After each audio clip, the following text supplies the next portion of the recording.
बच्चों, आप सभी का स्वागत है। आज हम कक्षा छठी के हिंदी विषय के पाठ 2 के प्रश्न उत्तर हल करेंगे। प्रश्न उत्तरों में हमारे पास 2 तरह के प्रश्न उत्तर होते हैं।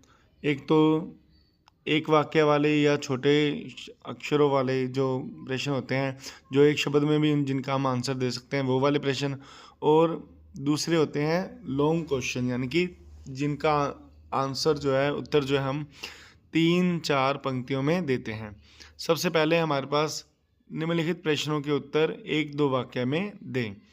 पहला प्रश्न है हमारे पास, कपिल मुनि के आश्रम का क्या नाम था?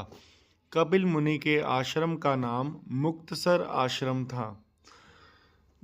प्यारे बच्चों, अगर आपको ये पूरा वाक्य है, यानी कि इसका जो बड़ा सा उत्तर है, अगर वो पूरा उत्तर आपको याद नहीं हो रहा, तो मैंने कुछ शब्दों को लाल रंग से लिखा है, अर्थात आप इनको भी याद कर लो तो भी आपको पूरे अंक दिए जाएंगे। जैसे कि कपिल मुनि के आश्रम का क्या नाम था, अगर आप सिर्फ इसका इतना ही आंसर लिख दें, मुक्तसर आश्रम, तो भी आपको पूरे नंबर दिए जाएंगे। यानी कि सिर्फ मुक्तसर आश्रम लिखकर भी आपको पूरे अंक दिए जाएंगे। जैसे यहाँ पर दूसरे वाक्य में है दूसरा प्रश्न, राहुल कैसा आदमी था? राहुल गरीब आदमी था। यहाँ पर अगर आप सिर्फ ये लिख दो गरीब आदमी था, गरीब आदमी, तो भी आपको पूरे अंक देंगे।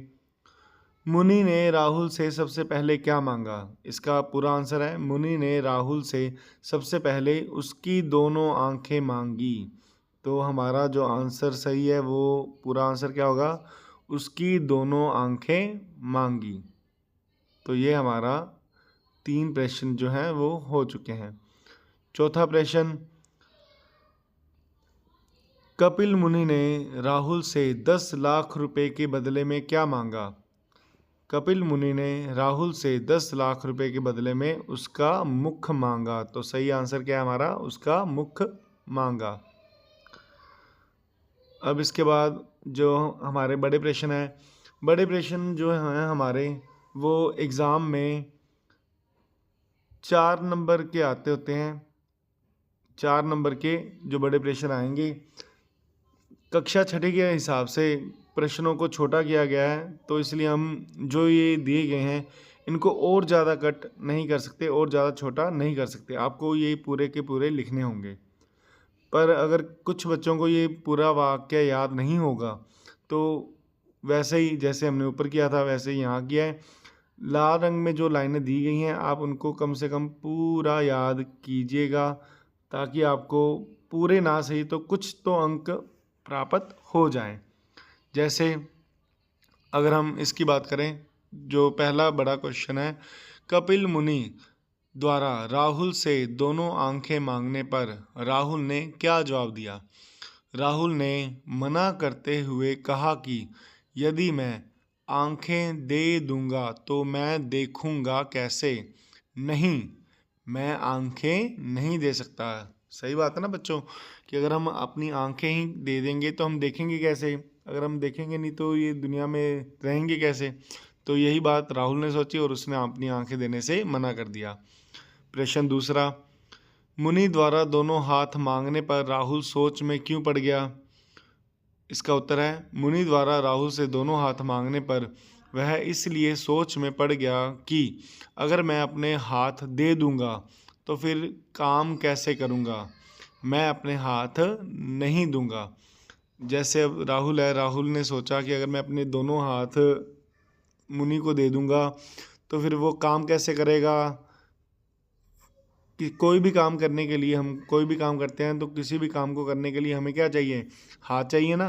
बिना हाथ के हम कोई भी काम नहीं कर सकते। यही बात राहुल ने सोची और उसने अपने हाथ देने से मना कर दिया।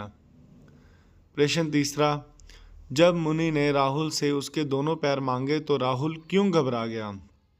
जब मुनि ने राहुल से दोनों पैर मांगे तो राहुल घबरा गया कि यदि मैं अपने दोनों पैर दे दूंगा तो मैं चल फिर नहीं सकूंगा और ना ही कहीं आ जा सकूंगा। ऐसे ही होता है ना, कि हम अपने पैरों से ही एक जगह से दूसरी जगह जाते हैं। अगर हम अपने पैर ही दे देंगे, यानी कि अगर किसी इंसान के पास अगर पैर ही नहीं होंगे तो उसको कितना मुश्किल होगा एक जगह से दूसरी जगह जाना। यही बात राहुल ने सोची और फिर उसने अपने दोनों पैर देने से भी मना कर दिया। प्रश्न 4, मुनि द्वारा 10 लाख रुपए का लालच देने पर भी राहुल ने अपना मुख क्यों नहीं दिया? मुनि द्वारा मुख का मूल्य 10 लाख रुपए दिए जाने पर भी राहुल ने मना करते हुए कहा कि यदि मैं अपना मुख दे दूंगा तो खाऊंगा कैसे, पीऊंगा कैसे, बिना खाए पिए मैं जीवित कैसे रहूंगा। अब आप भी सोचो कि अगर हमारे पास मुख नहीं होगा, यानी कि हमारा मुंह नहीं होगा, तो हम खाएंगे पिएंगे कैसे? और हमारे शरीर को ज़िंदा रहने के लिए क्या चाहिए? भोजन चाहिए। बिना भोजन के हम ज़िंदा नहीं रह सकते। तो यही बात राहुल ने सोची कि अगर मैं अपना मुख दे दूंगा तो मैं खाऊंगा कैसे, पीऊंगा कैसे, और बिना खाए पिए वह जीवित नहीं रह सकता। इसलिए उसने भी अपना मुख देने से मना कर दिया। प्रश्न 5वां, मुनि ने सबसे बड़ा धन किसे कहा है? यह सबसे ज़्यादा इम्पोर्टेंट क्वेश्चन है। बहुत बार, कई बार ये पेपरों में आया हुआ है, तो इसको हम स्टार लगा देते हैं। ये बहुत बार आता है प्रश्नों में, तो इसको करो। मुनि ने सबसे बड़ा धन किसे कहा है? मुनि ने राहुल को रुपयों के बदले अपने शरीर का कोई भी अंग देने को कहा था, परंतु राहुल ने कहा कि वह शरीर का कोई भी अंग नहीं दे सकता। तब मुनि ने राहुल को समझाते हुए कहा कि स्वस्थ शरीर ही सबसे बड़ा धन है। इस शरीर से मेहनत कर और कमा कर खा। यानी कि मुनि जो थे उन्होंने राहुल को समझाया कि जो हमारा शरीर है वो लाखों रुपयों से भी ज़्यादा कीमती है। अगर हम अपने शरीर से, यानी कि जो हमारा स्वस्थ शरीर है, अगर हम उससे मेहनत करेंगे, काम करेंगे, तो हम बहुत सारे पैसे कमा सकते हैं। और यही हमारा सबसे बड़ा क्या है? धन है। प्रश्न नंबर 6, कपिल मुनि द्वारा दी गई सीख से राहुल के जीवन पर क्या असर पड़ा? अब जो कपिल मुनि जी ने सीख दी थी राहुल को, उसका राहुल के जीवन पर क्या असर पड़ा? उसने क्या समझा उससे? कपिल मुनि द्वारा दी गई सीख से राहुल के जीवन में बहुत बड़ा बदलाव आया, यानी कि राहुल का जो जीवन था वो पूरी तरह बदल गया। राहुल ने क्या किया? उसने शरीर के महत्व को समझ लिया था। उसने अपने शरीर के महत्व को समझा। उसने मेहनत करनी शुरू कर दी। अब वो मेहनत करनी शुरू कर दी, यानी कि वो काम करने लगा। वो कोई ना कोई काम करने लगा, जिससे वह देखते ही देखते अमीर बन गया। यानी कि जो राहुल था वो मेहनत करने लगा, काम करने लगा, और काम करते करते वो अपने शरीर से क्या बन गया? धीरे धीरे अमीर बन गया। तो यही था हमारा आज का पाठ, सबसे बड़ा धन। उम्मीद है बच्चों आप सभी को ये पाठ अच्छी तरह से इसके प्रश्न उत्तर समझ में आए होंगे, आपको किसी तरह की कोई परेशानी नहीं हुई होगी। अब हम अगले पाठ में आपसे मिलेंगे।